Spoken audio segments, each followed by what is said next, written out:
the Jewish Matchmaker from Netflix. If you haven't seen Jewish Matchmaking on Netflix, you probably should just stay on Zoom and watch me now. Anyway, so happy to be here with you.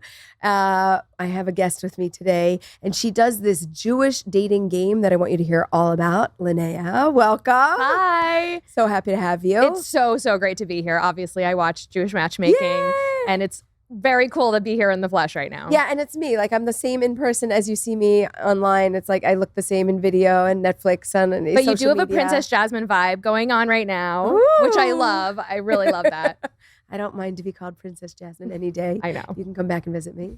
So you are really into helping people meet and find love and find each other. Absolutely. I've been hosting a show monthly in downtown New York at the Caveat Theater, although we're also expanding to other theaters in New York, like Stand Up New York. Ooh. And Donnie was our matchmaker. That's who put us together. I know. And like, the more I do this, the more I realize everyone's a yenta in their own way. Like, my husband plays on this softball team in Williamsburg, and the manager of the team was saying that he's already been to like 3 weddings, all because of these softball people just joining the team, which is so cool. That's amazing. Also, we're in New York City right now, which is why there are sirens behind us. So, okay, yeah, we're recording live here. We've got people walking on the street. It's actually kind of like a pretty cool scene. Like being in a fishbowl. Yeah. But speaking of being in a fishbowl, that's exactly what happens when you bring people on stage. Yes. So like if somebody comes, first of all, what is your program? What do you do? Yes. What does it look like? I'm single. I'm looking for the love of my life. Wow. I'm not. I'm married for 22 years. But if I was like not pitch me, but like, who are you? What do you do? Like how does somebody come see you and find love and how can they like be on stage with you? Absolutely. It's open to everybody who's single and genuinely looking for love.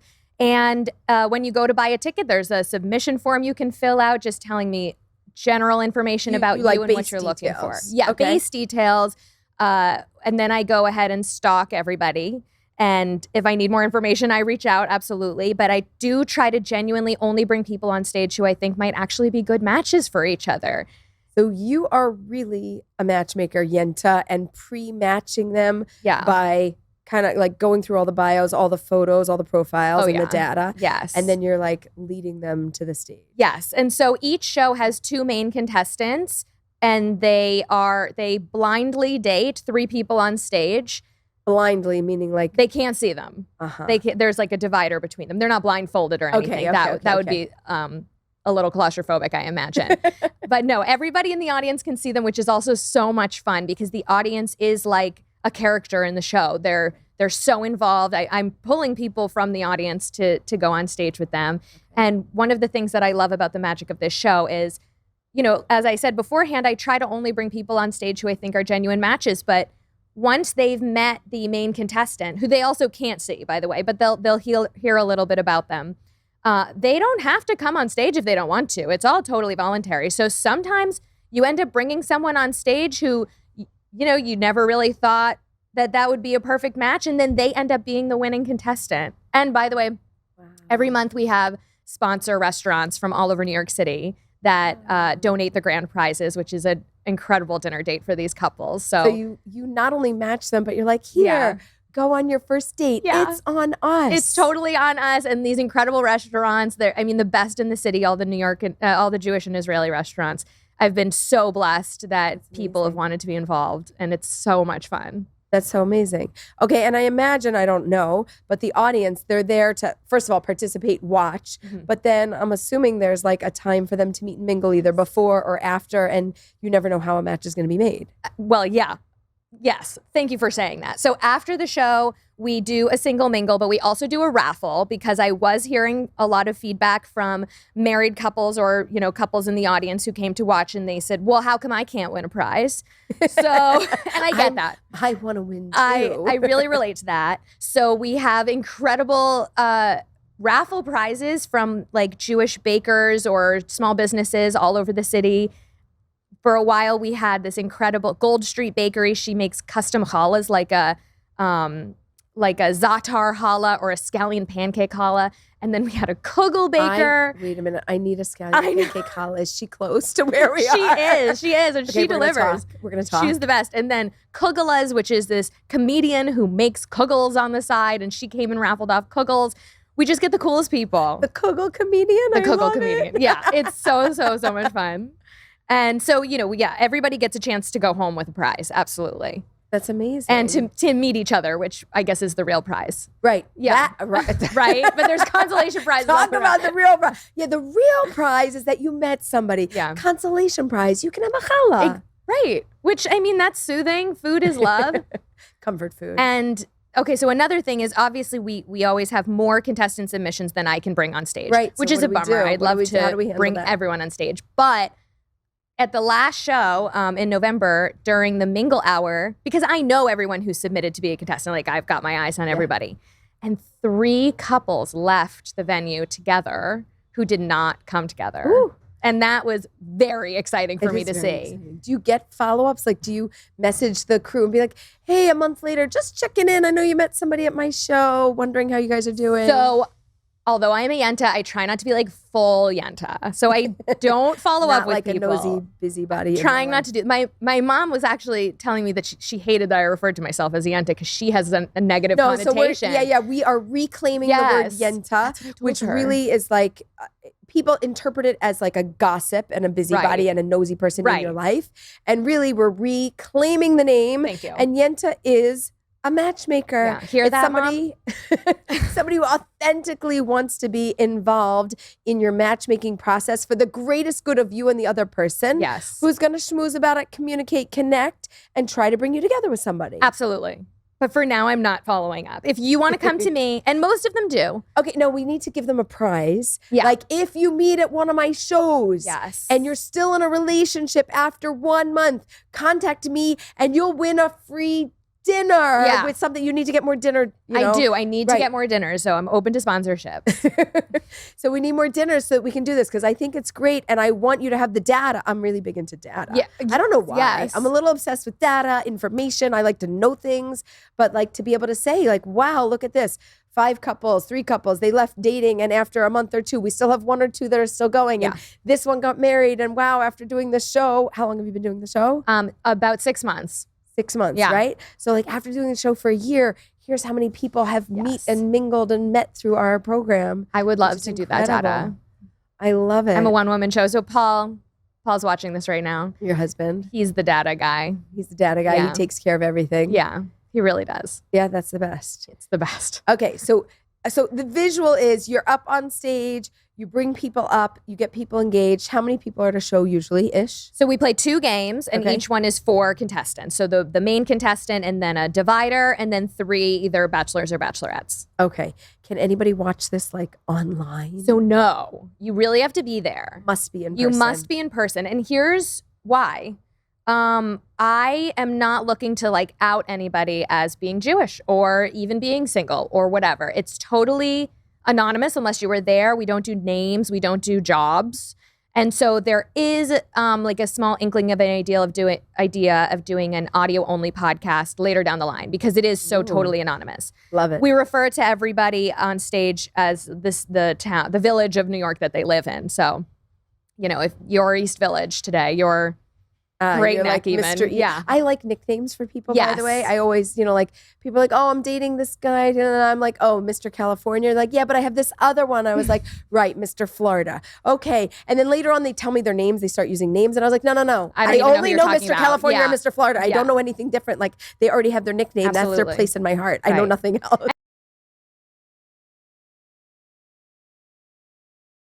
And it's possible that Sex and the City really did that to us. Really? Mr. Big. Oh. Well. Yeah. You know what? I didn't even watch it so much. Like, I mean, maybe a little here and there, but like it wasn't, I'm not a huge, I'm on TV, but I don't watch TV. I've never owned a TV since I got married. Wow. I mean, like modern day, you don't even need it. You have a phone, but I don't have time for it. Right. And I mean, good for you. I do have Netflix because, like, you know. Yes, you have to support the mouth that feeds you. I guess if you're on it, you should have it. Yeah. No, but I like to also know about some of the dating shows. And I kind of feel like what you're doing is similar to Love is Blind and shows where you are trying to help people connect through actual values, like who they are, rather than just seeing somebody and being like, Exactly.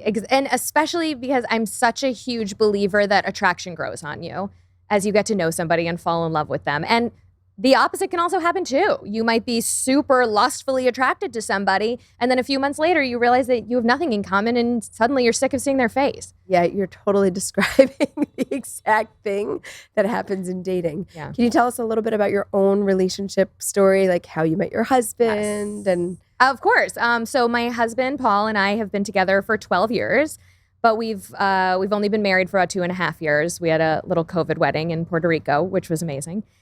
And I think we're one of those classic stories where we actually didn't really like each other the first time we met. We're both actors and we met on set of a commercial. So at work, I guess you could say. And after that one day, we thought we went our separate ways and kind of wanted nothing to do with each other, except for the fact that at the end of that day, we had to take the train home. And we were both on the same train. And as we were walking onto the train, a bird pooped right on my shoulder. Ooh. And he like sprung into action, getting napkins from everybody on board. And I was like in shock. And he helped clean me up. But I was still like, whatever, this guy, over, it's done. But the universe had other plans. Well, they do talk about like a bird pooping on you as like good luck. I know. Yeah, I was like, I don't really think that that's true. I just really think that that's gross. But yeah, but clearly for you, that was good luck. Exactly. And I do think it was the universe trying to put us together, which didn't work. No, it does help when somebody like can step in and do an action and show you who they are. Yes. Don't tell me you're a good person. Yes. Show me you're a good person. And that's a classic example of a way to show somebody like, like somebody else might have been like, they might have laughed at you. They might have like just like, brushed it and like not really done something. Yes. But to show you're running around and you're really trying to like help you clean up and take care of this, like he was there for you in the moment. Yes. Okay, so fine. Actions you leave and you're words. not madly in love. No, but I am now thinking there should be some sort of like trained bird service that men can hire to just like poop on girls that they're interested in. And then they can be like, somebody needs to. I can help you. No. Can we freely offer this? Yeah. This is a free idea. Yeah. You are welcome to take it. The only thing we want is the follow-up in the story. These pigeons have been out of work for too long. Right? They haven't been employed since like World War II. With carrier pigeons. Yeah. This is brilliant. Okay. Yes. Just Matchmaker. You can find the love of your life or maybe a business idea too. Yeah. We're happy to help. Absolutely. Sharks, season 17. I'm ready. Okay. No, but this is not a bad idea, actually. I mean. And like you need to like have people staged around that you can grab napkins from or total strangers. Exactly. It's fine. Yeah. Yeah. Pooping on a random girl. I don't know. I'm kind of into it. Anyway, so then a few months later, as luck would have it, we were cast opposite each other in a film that, now is one of our best friends who takes credit for our relationship, actually. Yeah. Because we had to spend a week together on set and we had to kiss. And so in my mind, I was like, I'm not just gonna like kiss this boy without like knowing him. And so the first, even being an actor, like you're like, I want to know him. I at least want to like get to know this person and not feel like I've just been thrown into the situation and now we have to kiss, because it's still a very intimate thing, no matter how professional you are. Okay. And so we went to like a local coffee shop to kind of get to know each other. And like 3 or 4 hours later, we were the last ones in the coffee shop. Totally lost track of time, just talking each other's ears off. And I think that was when really the initial spark happened. Wow. Yeah. But then we were friends for a long time and eventually. Okay, so the movie happened. Yeah. And it was a good kiss, I assume. Yeah. Oh, yeah. Yeah. Do actors, you practice those things or you have to? I don't think we did. No. Just in the moment, you see what happens. Just action, see what happens. Yeah. Okay, and then you were friends. Yeah. Okay, so the bird poops on you. You have a movie scripted kiss, and now you're friends. Yes. Okay, what's next? What's next is, okay, if we're being for real. It's all we want. This was a long time ago. He went on Birthright. Okay. And which is a trip from exactly wherever you are to Israel to go visit and learn about your heritage. And if you're listening to this podcast, I mean, did that need to be explained? I don't think so. I don't know. We have a wide audience. It's here. true. Such a wide audience.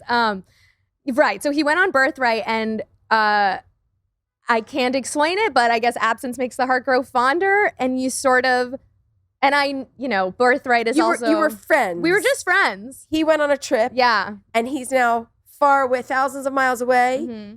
And you're friends. Yeah. But you're thinking about him and missing him. Yeah. Wow. Yeah. Yeah, I mean, that's really the long and short of it. But wait, so he comes back and you're friends still? Yeah. Where's the That's a great question. Okay, so I'll be really forthcoming. I did have a boyfriend at the time. Oh, I love a good plot twist. Yeah, we're writing a movie. Okay, I got it. I got the whole movie. And so it was my high school sweetheart, and we'd been together for a very long time. Wow. And so I realized kind of in those moments that maybe this was not going to be my forever person. And And Paul was, a single guy. He was living his life in his 20s. He was my buddy Paul. He was my buddy Paul, being single, doing his own thing. And so I sort of had to have a come to the universe moment.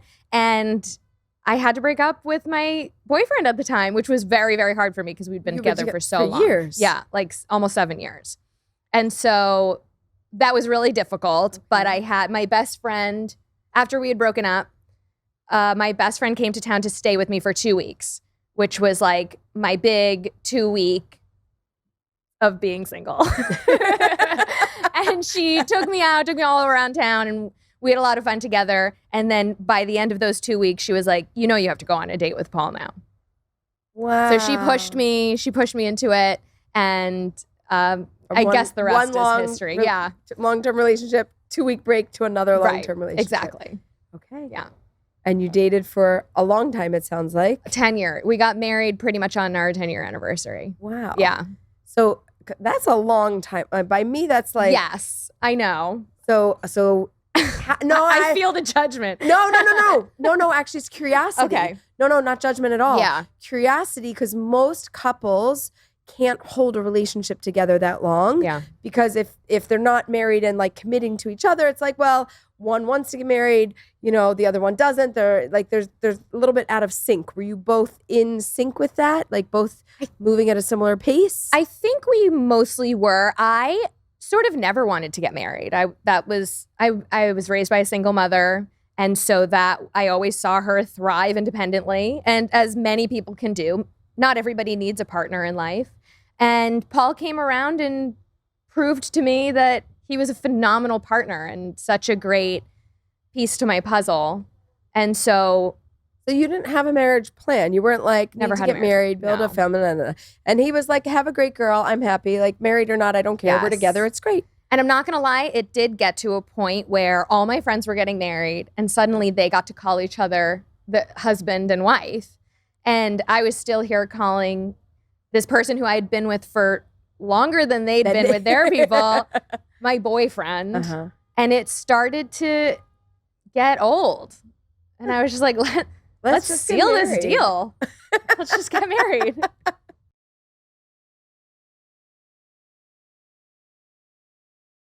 Okay. So we did. And you did. And a private, quiet wedding. It wasn't quiet. It was COVID. Yeah, it was COVID. But I really wanted to trap everybody I loved on an island for a few days. We ended up having like an 8-day wedding. This whole thing, I'm like, I really see the whole movie in my head. I'm like, this is like a recipe for disaster. You've got the whole family trapped on an island together, and you've got like the people that, love each other with the other people that don't love each other as much together, where they're like, yeah. Oh my God, no, but you're in Puerto Rico, so everyone's happy. So everybody's happy? Yeah, everyone's happy in Puerto Rico. That's it. Everyone's, is that like their motto? I know Aruba. It should be. Aruba's like one happy island. Oh. That's like on the license plate. Yeah. Yeah. Puerto Rico. Everyone's happy in Puerto Rico? Yeah, I like fully believe that. Great. Great coffee, great rum. It's Puerto Rico. It's perfect. Great. So you got married 2.5 years ago? Yes, yeah. Mm-hmm. That's amazing. Yeah. And did anything change for you? Like, you've already been together for 10 years. Like, what changed since you got married? Absolutely. So that was such a crazy phenomenon. I'm sure a lot of married couples can relate to this. But I feel a very spiritual, kind of witchy, it's in our blood. Jews are like the oldest witches. And okay, so not really, just want to dispel the myth. just like we're not. All right. Well, whatever. Jewish mysticism is like as old as the Talmud. It's okay. But that's what's so great about being Jewish also, is that we can we can like have our own opinions about what it is. And like 15 million Jews in the world and 15 million ways to be Jewish. Exactly. Yes. Oh yeah, I love that. Okay. What was I saying? I don't know. Oh yeah. So before we got married, we sort of lit a candle on our balcony and set our intentions for the marriage, and just like stared into each other's eyes for a very long time. And it was a new moon, so that was also felt really powerful. And the next day, we really felt like, okay, we're now a family of two. Like, we are each other's immediate family. And it's felt like our partnership got so much stronger after that, even though we felt like it was already so strong. You went from couple to family. Yeah. Wow. And that was just wild. Wow, that's a beautiful distinction. And it really takes a relationship that was, but for the fact that you didn't have a certificate of marriage, like married to no, we had a different status level and we elevated it, and like your family. You know, people are like emergency contact, like you know, the most important, you're like family, like he's my person. Yeah. Wow. Yeah. And I didn't think it would feel like that, but it did. Okay, and how's the last 2.5 years been since then? It's been joyful. And you know, he's helping me produce this show every month, which is so great. I really couldn't do it without him. He keeps everything like running so smoothly, and he makes the checklists. And even though I'm like, I know, I have everything, I know it. And he's like, okay, well, do you have the banner? And I'm like, okay, well, I forgot the banner. Everything except the banner. I forgot about the banner. But, and so it's really amazing. That's phenomenal. So you guys work together now? Yes. And are you still doing acting? Yeah, sure. I mean, one of the ways this show came up was the fact that as actors, I like to say that my creativity bucket was kind of draining and running low. You know, there was a strike and AI is taking over, and it's been a weird, scary time, unprecedented time. Yes. And so I was looking for a way to express myself creatively again. And I knew that I wanted to be back on stage and performing live. Yeah. At the same time, over the last few years, and especially since October 7th, I'd been going to like uncountable Jewish events, just like looking for my community again and making so many new friends. Like at every event, you make friends. And it hit me like a ton of bricks. So in the middle of the night, I really call it divine intervention, because I woke up with this idea and put it to work. And within 5 weeks, I had my first show go up live. And thank goodness for Jewish Geography, because I had a sold out house and people really liked it and asked me to do it again. And we're taking it one show at a time. Right, and it turned into a monthly show. Yeah. So like once a month, we know that you're going to pop up with this dating show, at the Jewish dating show. Yeah. And people can come and find it and find you and find a whole community of like-minded people who are interested in this. Yeah, it's been so much fun, and I'm just so glad that people enjoy it. And all the contestants get this opportunity to be their genuine, authentic selves on stage, which feels really meaningful. And I know that people are getting something out of it. Well, what I love is a lot of people, when they build something dating related, they're doing it because first they're like, oh, like I needed this, right? And it's for me because I need to find my person. And hey, I'll help everybody else at the same time too. I know from a lot of founders of apps and also dating events and programs and communities, they're like, it was for me, but I mean, it's for everybody. Yeah. Right? But for you were in a relationship. You were in a long-term relationship. Like you didn't need this. This totally was not for you. You really, like, when I say not for you, meaning not for you to find somebody. Right. But it was a creative outlet for you to service a community that you felt like that you wanted to reach out to and you wanted to help. And by the way, before I forget, speaking of Jewish Geography, Harmony was a contestant on my show last month. Harmony from Jewish Matchmaking. From Jewish Matchmaking, and she was amazing. And you know what? I'm not even going to say. Doesn't matter. She had a great time, and we loved having her. And then furthermore, my best friend's stepfather's best friend's daughter is Danny Bergman. And so she's also— I didn't catch that, like but that's fine. Danny's the one on the show who's like, I want somebody with really great eyebrows. And I was like, I get it. Oh, like, sure. She's like, does he have good eyebrows? I was like, I don't know. Let me check. I related to that hugely. My husband has really great eyebrows. And that's real. That was truly really important to me. Yeah. No, stop. No, for real. Stop. 100%. She's not the only one. okay, in high school, do you remember? No, you don't watch television, but for any listeners who remember Sandy Cohen from The OC, who was the dad, but his eyebrows made you wanna. Okay. And it was like, that was it for me. I was like, eyebrows I really thought a top she 5. was the only one that was into this. So relatable. So relatable. You might comment below. Do you like eyebrows? You might be the only 2 in the world. No, I mean, look, there's a thing like the unibrow, but like, oh yeah, no, not the unibrow. No, okay, fine, but like between the unibrow and like, oh my gosh, his eyebrows, like I could think of a lot better features that I might be looking for in a human being than the eyebrows, like the eyes themselves. That's what's so beautiful about the love. shape of the face. There's enough left to go around. And that's another thing that I like to say on stage is that like there is enough love for everybody in this room. And even though 2 of our contestants aren't going to be chosen, there's still this like room full of singles that are going to like the other 2 people. Right. Because you can't help it. At the end of the show, you're just like in love with everyone on stage. Aww. It's really great. My favorite part of the show is that at some point during the game, there's a moment where one of the contestants answers a question and everyone feels the spark that just happened between the main person and that person. And then you're like, oh my God, show's over. They're choosing that person for sure. Everyone gets so excited.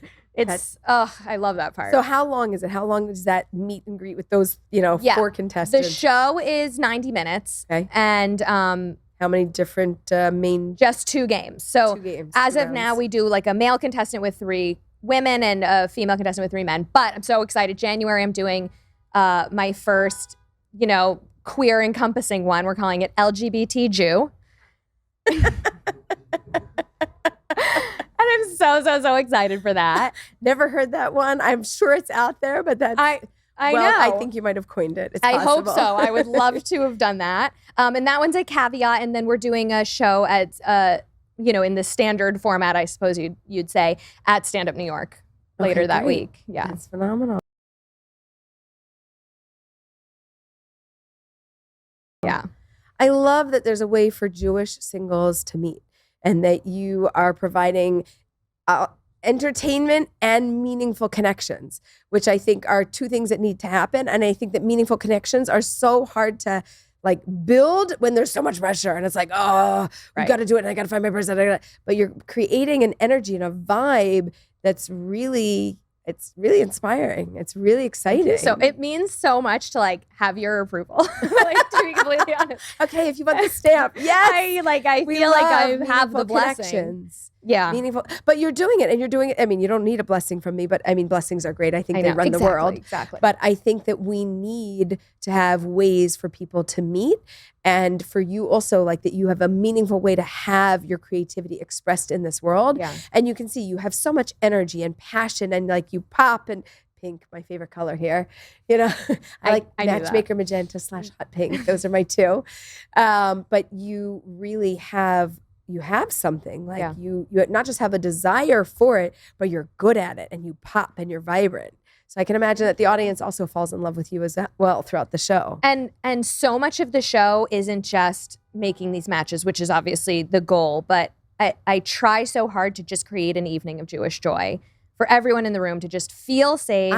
An evening of Jewish joy. Yeah. I love that. Yeah, because there are, like I said, there are people in the audience who are not single. They come to watch people fall in love. Right. And to have this safe place to laugh about being Jewish or just laugh about being ourselves. And one of my favorite things is that every month, for whatever reason, we always have allies in the audience, like non-Jewish people who like us. Who want the humor and the banter and the play and they love it. And so, and that means so much to me. And actually at this last show, one of the allies came up to me afterwards because I had made a joke about being Ashkenazi. And he's like, when you said that, I remembered that I did my 23andMe and I'm 13% Ashkenazi. And I was like, welcome to the tribe. You're a quarter Jewish. Congrats. There's some history there. There's some history there. You're one of us. And very it was cute, like, very cute. They never considered themselves Jewish, but they knew that Ashkenazi was a part of them now. Right. And so I was like, they're not Jewish, but they have some Jewish history there in the lineage. Exactly. Fascinating. And they can tap into it anytime they want. Fascinating. Yeah. So fascinating. I love the energy and I love the vibe. And I'm thinking, I'm like, what's coming next? Like, I know you're running with this. Like, is there like anything, is this like, this is your passion, this is your baby, this is where you're going for a little while? Yeah. And then we're going to see what develops out of it? Yeah. I mean, we're taking it one show at a time. My husband's very clear on that. Like, let's not put the cart before the horse. But we'd love to take this on tour, you know. Yeah, that's what I'm thinking. I'm like, you can't just leave this in New York City. It's not enough. Every time I post about this, like wherever in Jewish Facebook groups or anywhere, it's always like, but I'm in Toronto, but I'm in Houston, but I'm in LA. Right. And so we want to. We're putting the feelers out there. It's a lot of work. It's the most work I've ever done in my life. I think about it 24/7, which must mean I like it a lot. And it does feel divine, and it does feel so meaningful. And that like you said earlier, like it's not just for me. This was not something that I did to self-serve. Anybody who brings people together, it's a calling. Yeah. Like matchmaking is a calling, right? Right? Like you're like, I must do this. And then you wake up in the morning, you're like, what do you think I'm going to do today? You're like, I know what I'm doing today. You don't have to think about it. It's like you're drawn to it and you can't help but do that. And if you don't do it, you're like, but what else am I going to do? Like, I'll go to a job. Like, I'm going to go mad. When I was telling my husband, like, I'm a matchmaker. And he's like, I just need you to do something that like earns a living. Like, I don't care what you do. That could be your hobby, but like, you need a job. We need to, and I was like, well, I'm going to make it a business because I don't want to do anything else in the world. This is the most important thing. I'm called to it every day. I wake up. I just want to help people find the love, the relationship, the healthy connection that I have. And I want them to have that too. I want them to find a loving partner who gets them, who wants to build a very similar life, going on a similar path and make something meaningful happen. That's funny because I was going to ask you if you could turn it off. No. Or if everyone, because now that I've started doing this. No, it doesn't. No, even people are like, I mean, I don't want to bother you. You probably get bored of hearing these things. I was like, actually, I get bored of hearing anything other than this. Like, don't talk to me. I mean, unless it's about like data, statistics, but all related to matchmaking. But other than that, I don't want to talk about anything else. I don't have any other, major interests. Like sports, like that's nice, good for you. Well, sure. Like history, that's in the past. I'm making the future. Yeah, we're making future happen. The next generation. Like past, like I don't have time for that. I'm moving forward. It doesn't ever turn off, and it doesn't ever go away. It's and I feel that now in a crazy way. Now everywhere I go, if I'm on the subway and I see a high necklace, I'm like, are you single? You're Jewish. Are you single? We were in line somewhere the other day, like waiting for something. And the girl behind me said like, oh, does your bracelet say chutzpah? And I literally said, oh, are you single? And she's like, I am. And I gave her my business card and she signed up for my mailing list. Oh my gosh. Like, she's coming to a show. It's that easy and like it's that ingrained now. Like, are you single is instead of how are you now for me. Which is why. Hi, are you single? Hi, are you single? And it's just great. Especially because we're all wearing it around our necks pretty much. Like our identities these days, especially in New York. And so it's just really easy for me to find people. I love it. I love it. She's like the secret matchmaker. Like, where are you? Are you single? Are you single? I'm going to make your match. Come to my show. I want to make love happen. I do. Do you have a tagline? What's your show tagline? Not your mother's dating game. Not your mother's dating game. No, but I feel like it is. Like, okay, what's the dating game? Because this, like, the time that I watched television was when I was very young. So I remember watching a game, and you'd have, is it like this is like 80s, 90s. Yeah. Oh, yeah. Right? So the guy or the girl, one on one side and three on the other. But there was a name for that show. What was that show name? Is it The Dating Game? Yeah. Yeah. It's just called The Dating Game? We're not related in any way. Okay, that's fine. But anyway, it was called The Dating Game? Right? Yes. And that's what they did. And then it would be like, okay, and you're going to go out with contestant number 2. Right. And that was the format. But the questions were pre-planned. Everybody knew the answers to their questions. If you watch it, it feels very formulaic and not authentic whatsoever. This is like improv. This is like come up. This is real. Where do the questions come from? So I wrote the questions. There's like over 150 now, but they're... So you never... Do you like randomly choose It's totally random, but the contestant holds a pack of questions and I tell them, this is like your tarot deck. Like shuffle them up, set your intention, and the question you pull is the one that was meant to be pulled. Oh my gosh. Yeah. So you like put a lot of energy and I feel like there's like a little vibe in there. Oh yeah. And you're talking also about like divine intervention, like drawing the right card to ask the right question to get the right person. Oh yeah. Do people ever get upset at you for any of the matches, or like, I didn't like this, something happened? Do you have any like wild? Thankfully, no. And I think that there's definitely something to, if you have the chutzpah to come on stage and share with people, you're ready like to the play. guts. If you've got, the courage. The courage to do it. Then you're pretty open to the idea that, nothing is going to be perfect. I make no guarantees, of course, but people seem to be ready to play and play along and have fun. And they know, I think, that I am doing this for a good reason. I'm doing this for them and for everything. So knock on wood, so far, poo. This has not resulted in any no dissatisfaction. No dissatisfaction. Thank goodness. Well, you're new to the business. Yeah. I don't want to scare you, but the matchmaking industry is a pretty volatile business. Yeah. So it's like, find me soulmate and you are my hero, right? Mm-hmm. Or don't find me soulmate and like, why haven't you found my soulmate? Oh my goodness. Right? Or then they're very sad and depressed, like, what's wrong with me? Right. And neither of those things are appropriate. What's really true is your person is here, and either it's going to happen today, or if it's not today, maybe tomorrow, or tomorrow's tomorrow. But like, your person is on the way to happening. Yeah. And if it didn't happen yet, it's not supposed to. Like, it is divinely orchestrated, right? Mm-hmm. So we can put all the right things in place. You can think it's going to be a perfect match. People meet and it like doesn't work, right? Like. Yeah. It's all in the right person at the right time. And clearly for you, you're a perfect example of that story, right? You met the right person, but how many years was it until it was the right time? And it took so long to go through the process of figuring out right person, but it wasn't the right time. And so you didn't have the clarity that it was actually the right person. So I think that's a really big thing. But I think there's a lot invested when people are hoping that you're going to find the one, because people have been searching for years and years and years, and it's really hard. I mean, you went from healthy relationship long-term to healthy relationship long-term. Right. But it's not so normal. Most people don't do that. Most people are doing, like one of my other guests is like, I dated like 400 or 500 people. And I'm like, right. Wow. That's amazing. It's funny because I also wanted to ask you. Amazing is one word. Well, no, I'm kidding. It's awesome. No, it's interesting. It's interesting. It's interesting. That takes a lot of chutzpah also, actually, to put yourself out there like that. And that's like an incredible quality to have as a person, to just be like, you know what? It could be the next person. Right. And I wanted to ask you what you do about clients who are self-sabotaging and who run away from a really good match from, one beige flag. So it's like as if you read my book, which I know you didn't yet, because I'm going to give it to you today. Right. But I actually have a chapter in here because everybody asks all the popular things. So everything that's popular is in the book. The book is Matchmaker. Yes. Find Me a Love That Lasts.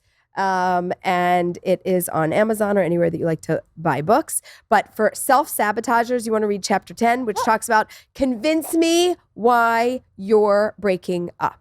Okay. Oh. So basically it's like this. You're going to go out. You're okay with them. They're okay with you. You keep going out. There's something there, whatever. But then a self-sabotager is like, no, we can't do it. We have to break up. Now, I don't care what the reason is. They could give you one of a dozen reasons, right? So if they come to me and they're like, yeah, we need to break up. Here's why. Actually, I'll give you a classic example. Cindy from the Jewish Matchmaking show. Yeah. She was going out with somebody after we did the show. So we did the show. We tried to find love. It didn't work out on the show. And I stayed in touch with everybody. That's amazing. Yeah. So she's messaging and we're talking and she's dating somebody. She's after like, a week, 2 weeks, she's like, I think I'm going to break up. I was like, great. Why? You have a good reason. I'll let you go. She's like, well, I don't know. Like I'm not feeling it like feeling it. It's great. It could be a slow grow. Well, I don't, I would know if it's the one, so it's probably not the one. I was like, nope, not good logic. Like we kept going through everything. And I was like, listen, you don't really have a good enough reason. I don't mind if you break up, but just not today. Yeah. Right? Yeah. So like, call me back when you have a good reason. They got married. She didn't call me back. They got married. Like it just worked out because she stuck with him and she got over all of this stuff that she was like internally projecting and like dealing with. Yeah. And all of a sudden it was like, no, this is fine. Actually, he's a great human. Actually, I love him. actually, I think I should marry him. And we just prevented her from making an early decision that would have been a mistake. Yeah. And it happens all the time. So I have this thing, like, convince me why. Now, you can't, like, just ask anybody because they might be like, oh, yeah, that's a good reason. And it might be a lousy reason. So, like, you have to have somebody that's trusted, that's, you know, that can guide you, whether it's a coach or a therapist or an expert in the field, or a trusted friend that has always given you the right advice, or a parent or a sibling. My best friend who came to stay with me for those 2 weeks and then told me I had to go on a date with Paul has prevented our breakup multiple times over the last, in the beginning, obviously the last few years have been pretty stable. But so she was also the one to sign our ketubah because I knew that no matter what, she was not going to let this marriage end without a really good reason. Right. And that's exactly it. So it's just, I think that we have to give people the right opportunity to meet. And then we have to give people the right tools in order to build a long-term loving relationship that could be really good for them. So I'm just so happy for you. I feel like you hit the mark. I'm sorry to tell you, it's never going to go away. Paul, it's never going away. Like, this is it. Welcome to the industry of matchmaking. It is the most meaningful work in the entire world. We are constantly, you're not bringing people together. You're bringing soulmates together, which is something that is, it's like spiritual and physical, right? There's the spiritual side and the physical side of ourselves. Like, we're a body and a soul in this world. And you are bringing bodies, but you're bringing souls together. And we're creating really the foundation of the world, of the next, I love that. Like the future of the world, to elevate it. Of somebody who met on my game. That would be so thrilling to me. I would love that. So I'm gonna give you a blessing that give me your hands. I'm gonna give you a blessing that not just one, but many of your contestants should meet. They should know and have clarity it's the right one. They should get engaged. They should get married, and you should celebrate with them at their wedding. Oh my God, I feel it. Say amen. Amen. Oh my God. Thank you. I love you so much. It's been such a pleasure. You should continue to have tremendous success with this, because your success is the world's success, because you're building couples. And I only want to hear great things from you. And next time, I insist that we bring Paul back. Okay, sounds good. Next time we'll do a couples show. Absolutely. Okay, I want to thank everybody for tuning in, for watching, for checking us out. Matchmaker. You can find me, Aliza Ben Shalom, anywhere on socials. Oh, how can they find you? Yes, please join the mailing list at thejewishdatinggame.com. We have shows monthly or twice a month. So I hope we'll see you in the audience. Paul doesn't know about twice a month yet, but monthly they have shows for now. Anyway, we're so happy that you came, and thank you for being with us. Thank you.